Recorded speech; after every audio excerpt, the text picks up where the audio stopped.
Friends, welcome to Elkra Production YouTube channel. दिनै नोंथांमोननि गेजेराव सावरायगोन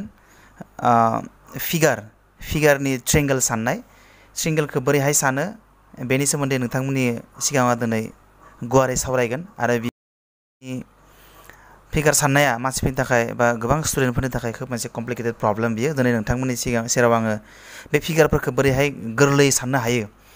बोरैहाय माने जेबो सम हेगारालासिनो थाब साननानै दिहुननो हायो बै फिगारफोरनि ट्रायंगलफोरखौ बेनि सोमोन्दै आं गुवारै सावरायनो नागिरदों दिनै जोङो ट्रायंगलखौ बोरैहाय सानो बेनि सोमोन्दै सावरायगोन आरो नेक्स्ट भिडिअआव जोङो बर्ग माने स्क्वायरफोरखौ बोरैहाय सानो बेनि सोमोन्दै सावरायगोन ओमफ्राय जों थांनोसै गिबि एक नम्बराव दं जोंनिया मा नैबे जाबाय मोनसे आखान्थिथाम बे आखान्थिथामावनो फिसा फिसा फिसा माखासे आखान्थिफोर दङ बा गाहायनि सावगारियाव बेसेबां आखान्थिथाम दं गासै होनना सोङोबाथाय बेखौ साननानै दिहुननो थाखाय गोबां गोब्राब जायो माने खूब कनफिउज जायो नंगौना नङाबा सानखांनायनि उनावबो ओरै खनसे जागोन मोनसे ट्रायंगल नैजों मोनसे ट्रायंगल नैबे मोनसे ट्रायंगल नैबे मोनसे ट्रायंगल नैबे मोनसे ट्रायंगल आरो नैजोंबो मोनसे ट्रायंगल नैजोंबो मोनसे ट्रायंगल गोबां ट्रायंगल साननानै माने साननायनि उनावबो भुल जाबाय नामा थालांबाय नामा ओरैबायदि कनफिउज जानाय नुनो मोनो ओंखायनो जोङो बेखौ आं दिनै साननानै दिहुननानै खोब सिम्पल आरो खोब माने कनफिडेन्ट एन्सार बोरैहाय दिहुनो बेनि सोमोन्दै आं नोंथांमोननि सिगाङाव बुंनो नागिरदों बे जाबाय खोब गोरलै बेबायदि सावगारिनि सोंथि फैयोबाथाय मात्र नै मा खालामनांगौ 1 2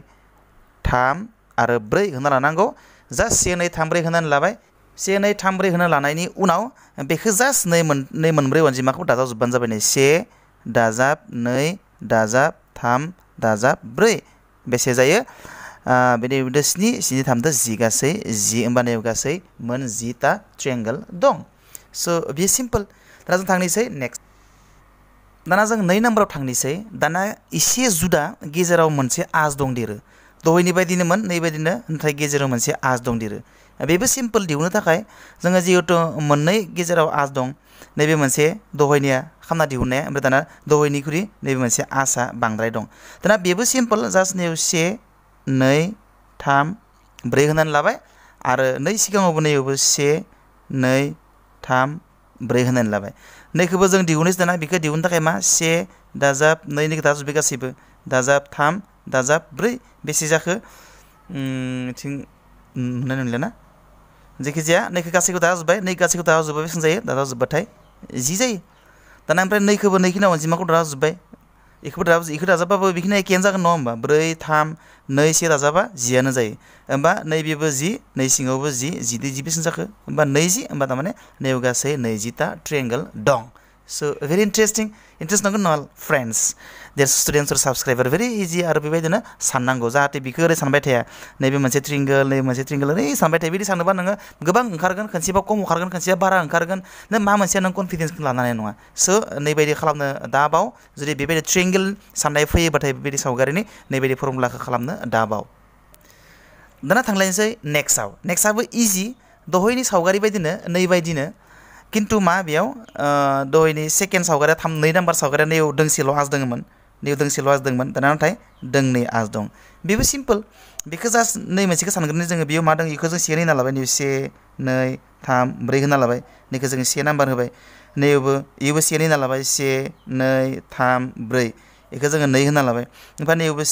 2 3 4 बेखौ जोङो 3 होना लाबाय दाना मा जायो जों दहायनो सानना मोनखाबाय नैबे दाना नैखौ दाजाबजोब्बानो जाबाय नैखौ 1 2 3 4 दाजाबबा बेसेबां 1 2 3 4 दाजाबबा बेसेबां जायो 10 जायो ओमफ्राय नैयावबो 10 जायो 2 नाम्बारावबो नैयावबो ओमफ्राय एखेयानो जागोन 10 होमबा नैयावबो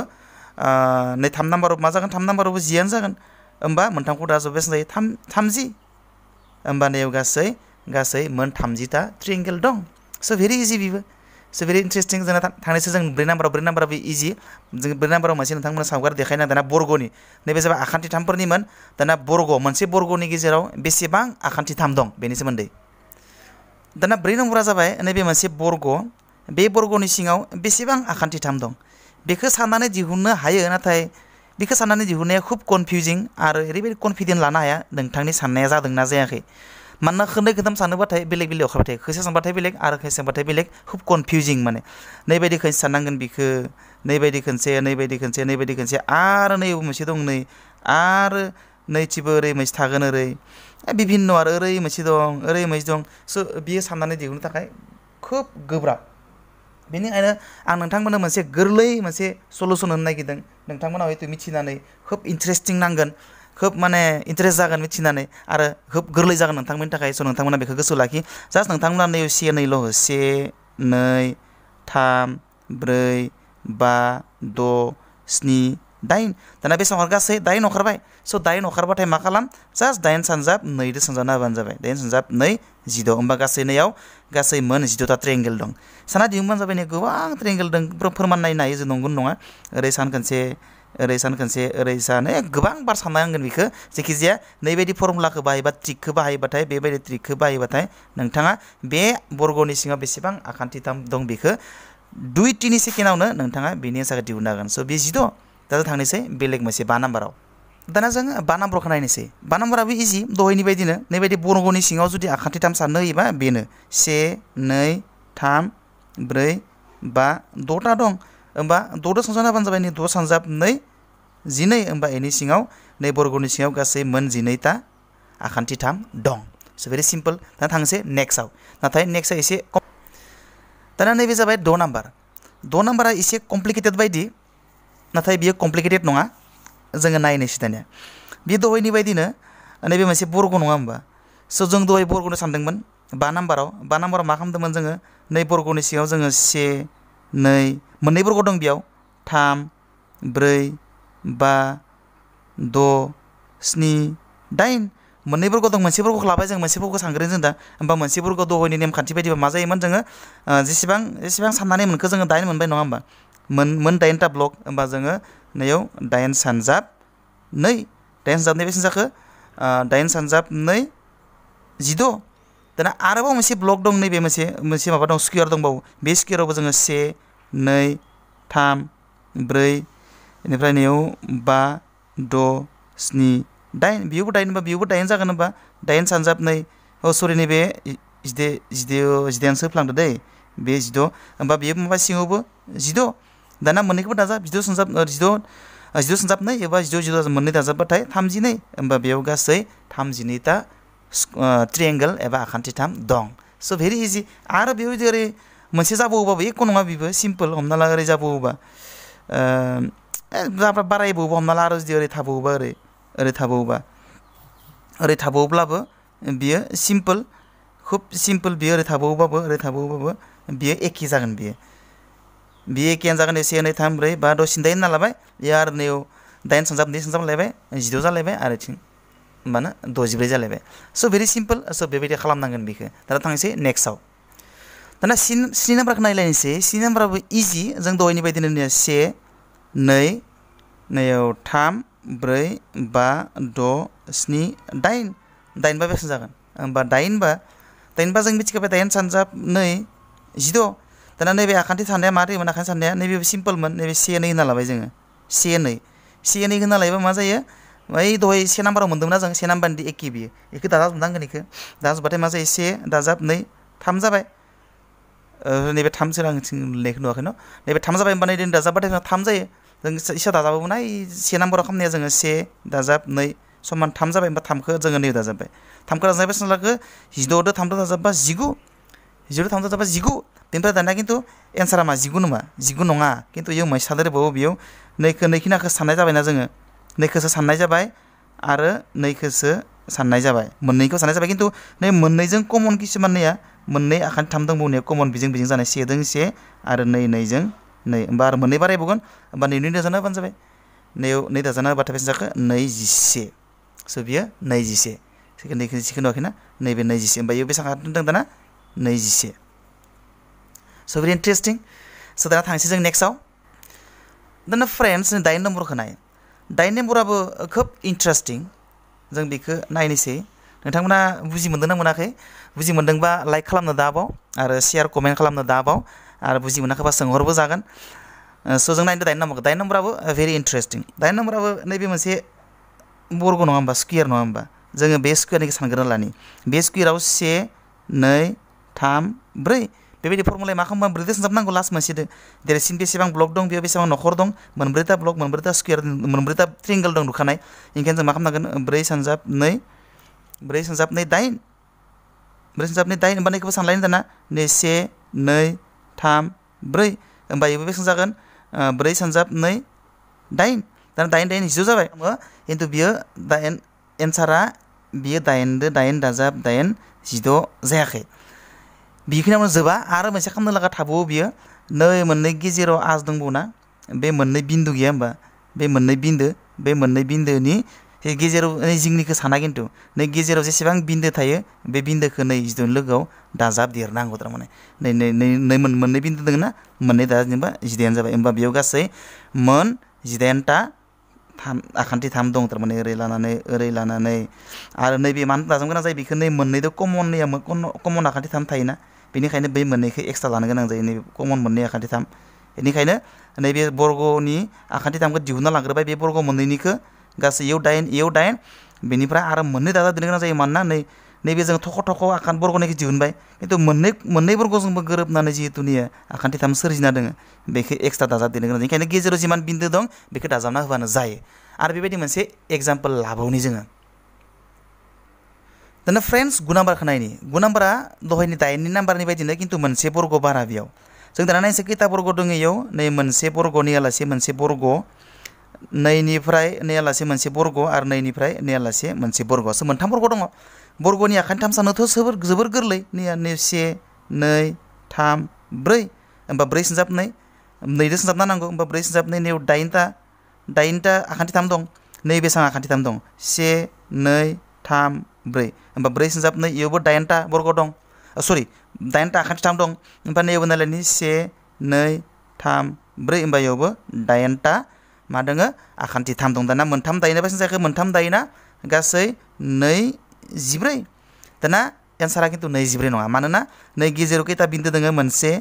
मोननै मोनथाम मोनब्रै बिन्दो दं होमबा इयाव 4खौ दाजाब देरनांगोन नै 4 दाजाब देरबाथाय बेसेबां जागोन 20 होमबा इनि एन्सारा 20 होमबा इयाव गासै बेसेबां दङ 20टा आखान्थि 3फोर दं दाना थांसै नेक्स्टआव दाना फ्रेन्ड्स 10 नाम्बार स' आं दहाय बुंदोंमोन आखान्थि 3नि फिगार साननाय खोन्था नायनि नाथाय आं जिहेतु लिरनानै लाखाबाय बहियाव बेखौ जोङो नै बर्गनिखौ नायखानोसै बे मोनसे बर्गनि सिङाव बेसेबां फिसा बर्गफोर दं बेखौ साननो थाखाय मा फर्मुला एबा बोरै साननो स' बियो गोबां इजि बेखौनो 1 2 3 4 होना लाबाय ओमफ्राय नैथिबो 1 2 3 4 होना लाबाय खिन्थु नों इखौ सानोबा बहुत कनफिउजन जागोन बेनोसै नैबे मोनसे बर्ग नैबे मोनसे बर्ग आरो नै मोनब्रैदो लोगो नांना मोनसे बर्ग नै मोनब्रैदो लोगो नांना मोनसे बर्ग आरो नैखिनावबो मोनसे बर्ग आरो बहुत बर्ग दङ बेयाव स' बियो खोब कमप्लिकेटेड जायो बिदि सानना दिहुनो जुदि नोंथाङा ट्रिक्सखौ मिथियाबा फर्मुलाखौ मिथियाबा बेनिखायनो बेबायदि जुदि बर्गनि सिङाव बर्ग साननाय फैयोबा सावगारिनि बेबायदि बर्गनि सावगारिनि जुदि सिङाव बेसेबां बर्ग दं बेखौ साननाय फैयोबाथाय खुब इजि नै ब्रैजों सानजाब ने 4 सानजाब 4 बेसेबां 16 ओमफ्राय नै थामजों सानजाब 3 सानजाब 3 9 ओमफ्राय नैबे नैजों सानजाब 2 सानजाब 2 4 ओमफ्राय नैबे सेखौ हारसिंनो दाजाबना होनायाव ओमफ्राय बेसेबां जाखो गासै दाजाबोबाथाय नैबे से दै नैबे से नैबेजों नैजों इजों बेसेबां 15 दो 5 दो 20 लाथिख' आखाइ थांबाय 2 ओमफ्राय नै 1 नै 2 30 होमबा नैबे गासै बेसेबां दङ नैबे गासै 30टा नैबे गासै 30टा बर्ग दं दाना जों थांनोसै नेक्स्टआ जाबाय 11 नाम्बार स' 11 नाम्बाराबो दहायनि बायदिनो एखे दाना जोङो नैबायदि फिगारनि नैबायदि सावगारिनि सिङाव बर्ग साननो होयोबाथाय दहायनि बायदिनो एखे 10नि बायदिनो 1 2 3 4 होबाय नैथिबो 1 थाखाबाय नैयाव 2 नैयाव 3 होबाय दाना मा खालाम 2 4 दो 2 3 दो सानजाब 4 सानजाब 3 बेसेबां जायो 4 सानजाब 3 12 ओमफ्राय 2 3 दो 2 नैबे 2 दै 2 3 दो 2 2 सानजाब 3 सानजाब 2 6 ओमफ्राय 2 2 दो 2 1 सानजाब 2 सानजाब 1 2 दाना गासैखौबो दाजाब बेसेबां जायो नैबे 2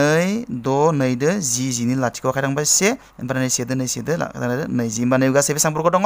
गासैयाव 20टा बर्ग दं भेरि सिम्पल अके जों दाना नायलायनोसै दाना नेक्स्टआ जाबाय गोबां इन्टारेस्टिं आरो कमप्लिकेटेड खिन्थु बियो जुदि नोंथाङा ट्रिकखौ रोङाबा गोबां गोब्राब मोनगोन बिखो नाथाय ट्रिकखौ रोङोबा नोंथांनि थाखाय बियो जोबोर गोरलै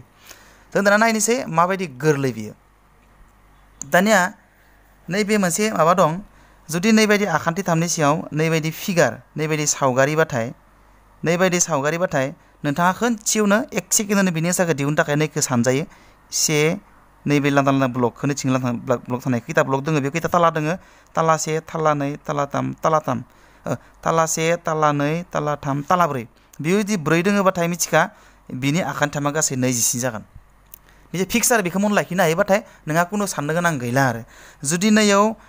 नै थालाया मोनसे थाला मोननै थाला मोनथाम थाला जुदि थालाया मोनथामल'बा नैखिना गैयाबा हमनानै ला नैखिना गैयाबाथाय थाला मोनथामल'बाथाय मिथिखा बिनि आखान्थि थामा मोन 13ल' जागोन मोन 13ता जागोन आरो हमना ला बेयाव थाला दंबावो बांद्राय हमना ला मोनबा थाला दं ओरै मोनबा थाला दङबा ए मोनबा थाला जायोबाथाय मिथिखा इयाव गासै बेसेबां थागोन 48ता माने आखान्थि थाम थागोन आरो किन्तु बेनि बादैबो जोङो मोनसे फर्मुला बेयाव दोङो मोनसे ट्रिक बेबायदि जुदि नोंथाङा साननो गोसो गैयाबा आरो मोनसे फर्मुला दंबावो बियो फर्मुलाया जाबाय नै बेसेबां दङ खैथा थाला दं थाला 1 थाला 2 थाला 3 थाला 4 नङा होमबा गासैथिबो थाला दं थाला 1 थाला 2 थाला 3 थाला 4 नैथिबो थाला 1 थाला 2 थाला 3 थाला 4 बेबायदि मोनब्रैथिबो जुदि मोनथाम मोखांथिबो जुदि मोनब्रै थाला थायोबाथाय बेखौ खोब गोरलै जायो नै लानांगौ खैथा थाला दं मोनब्रै 1 2 3 4 मोनब्रै थाला दं दाना मोनब्रै थाला दंबा नैयाव जोङो नैयाव 1 लिरना ला ओरै ओमफ्राय 2 1खौ नैदों दाजाब बेसेबां जायो 3 जायो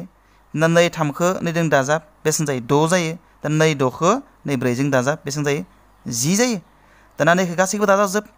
बेखौ दाजाबजोबा बेसेबां जागोन नैबे 1 4 4 दो 6 दो 10 नि लाथिख' आखाइ थांबाय 1 ओमफ्राय नै 1 दो आखाइ थांनायदो बेसेबां जाखो 20 जाबाय 20 ओमफ्राय दाना मोनसे बाथ्राखौ गोसोआव लाखि दाना नैखौ दाजाबो नोंथांमोना नै 10 फार्स्टनि 10खौ नै फार्स्टनिखौ गार बेखौ गार गाता गारे गार' गार बेखौ गारोबाय गवा मर गार' खिन्थु नैखौ ला नैखौ गलबो मोनसे गारना मोनसे गलबो नैखौ गार गवा मर गार नै फार्स्टनिखौ गारबाय मोनसे गारबाय नैखौ ओमफ्राय गलबोबाय ओमफ्राय 3खौ गारलायबाय नै सानैखौ गल ओरै दुलुरसिन बोलायबाय दाना दुलुरसिन बोनायखौ दाजाबनानै नै दाजाबना हो 6 दो 1 दो बेसेबां 6 दो 1 दो 7 ओमफ्राय 7खौ नै दाजाबनानै हो 7खौ दाजाबनानै बेसेबां जाखो गासै 27 होमबा नैबे आखान्थि थामनि सिङाव गासै मोन 24ता बर्ग दं स' फ्रेन्ड्स भेरि इन्टारेस्टिं स' नोंथांमोना भिडिअखौ मोजां मोनदोंबा लाइक कमेन्ट शेयार खालाम दाबाव लोगोफोरनो हरनो दाबाव आंनो कमेन्ट दाबाव माबाफोर बुजि मोनाखैबा सोंहरफिन नोंथांमोनजों आं अरायबो दङ आं जिखौ हायो बेखौ फोरोंगोन आं माखौबा हाया खिन्थु बिदि नङा जे आं बेखौ फोरोंनायनि ओंथिया बे नङा जे आं गासैखौबो हाजोबो बे नङा आं जायखौ हादों जायखौ रोंदों बेखौ आं नोंथांमोननि गेजेराव शेयार खालामदों सोरबाया बेखौनो बुंदों बेखौनो फोरोङो नामा बे गोरलैखौनो फोरोङो नामा ओरैबो बुंनो हानाय नाथाय मोनफ्रोमबो बुस्थुआ सोरनिबा थाखाय गोब्राब सोरनिबा थाखाय गोरलै स' बेनिखायनो जायफ्रा नैफोरखौ रोंखागौ नैबे जि बर्ग साननाय आखान्थि थामनायखौ जायफ्रा रोंखागौ बिथांमोना नायाबाबो जेबो नायनाङा टाइम वेस्ट खालामनाङा जायफ्रा बेफोरनि गोनांथि दं गोनांथि गोनांफ्रासो जाहाथे बे भिडिअखौ नायो आरो मोजां मोनोबा लाइक शेयार कमेन्ट खालामबाबो बेनि अनगायैबो आं गुबुन गुबुन बिदि इन्टारेस्टिं फर्मुलाजों बानायनो हानाय थाब दिहुननो हानाय बेबायदि माखासे सानखान्थिनि जेंना आं शेयार खालामबावगोन भिडिअ बानायबावगोन नोंथांमोननि गेजेरजों उननि भिडिअ लोगो मोननाय बायदि बिनानै दोनबाय गोजोन्थों।